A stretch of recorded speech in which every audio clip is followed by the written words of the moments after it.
రాష్ట్ర వ్యాప్తంగా మున్సిపల్ కార్మికులు 16 రోజుల సమ్మె కాల హామీలను అమలు చేయాలని కొండపల్లి మున్సిపల్ కార్యాలయం వద్ద ధర్నా నిర్వహించారు. సమ్మె కాలపు హామీలు అమలు చేయాలని కోరారు. ప్రతి బుధవారం ఓ పూట సెలవు కొండపల్లి మున్సిపాలిటీ పారిశుద్ధ్య ఇంజనీరింగ్ కార్మికులకు అమలు చేయాలని, ఇంజనీరింగ్ కార్మికులకు స్కిల్డ్, సెమీ స్కిల్డ్ జీతాలు అమలు చేయాలని డిమాండ్ చేశారు. ఈ సందర్భంగా సిఐటియు ఎన్టీఆర్ జిల్లా ప్రధాన కార్యదర్శి ఎన్సిహెచ్ శ్రీనివాస్ మాట్లాడుతూ రాష్ట్ర వ్యాప్తంగా 16 రోజుల సమ్మె కాలయాతన మంత్రులు అధికారుల సమక్షంలో ఒప్పుకొని ఇప్పుడు పనిచేస్తేనే 16 రోజుల సమ్మె కాల వేతనాలు ఇస్తామని చెప్పడం సరైంది కాదన్నారు. పనితో సంబంధం లేకుండా 16 రోజుల సమ్మె కాలం వేతనాలు ఇవ్వాలని డిమాండ్ చేస్తున్నామన్నారు. అదేవిధంగా సమ్మె విరమించిన 3 రోజుల్లోనే పెంచిన వేతనాలు జీవో ఇస్తామని, ఇంతవరకు నెల రోజులైనా జీవోలు విడుదల చేయలేదన్నారు.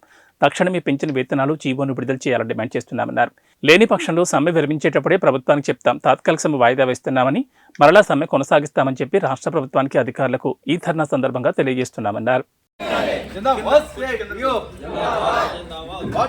మున్సిపల్ కార్మికుల ఐక్యత ఇవ్వాలి. బుధవారం పూట సెలవు ఇవ్వాలి. బుధవారం పూట సెలవు ఇవ్వాలి. వారాంతపు సెలవు ఇవ్వాలి. వారాంతపు సెలవు ఇవ్వాలి.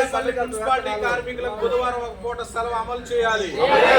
బుధవారం ఒక పూట కొండపల్లి మున్సిపల్ కార్మికులకు సెలవు అమలు చేయాలి. బుధవారం ఒక పూట మున్సిపల్ కార్మికులందరికీ సెలవు అమలు చేయాలి. 16 రోజుల సమ్మె వేతనం వెంటనే అమలు చేయాలి. సమ్మె వేతనం వెంటనే ఇవ్వాలి. సమ్మె వేతనం వెంటనే ఇవ్వాలి.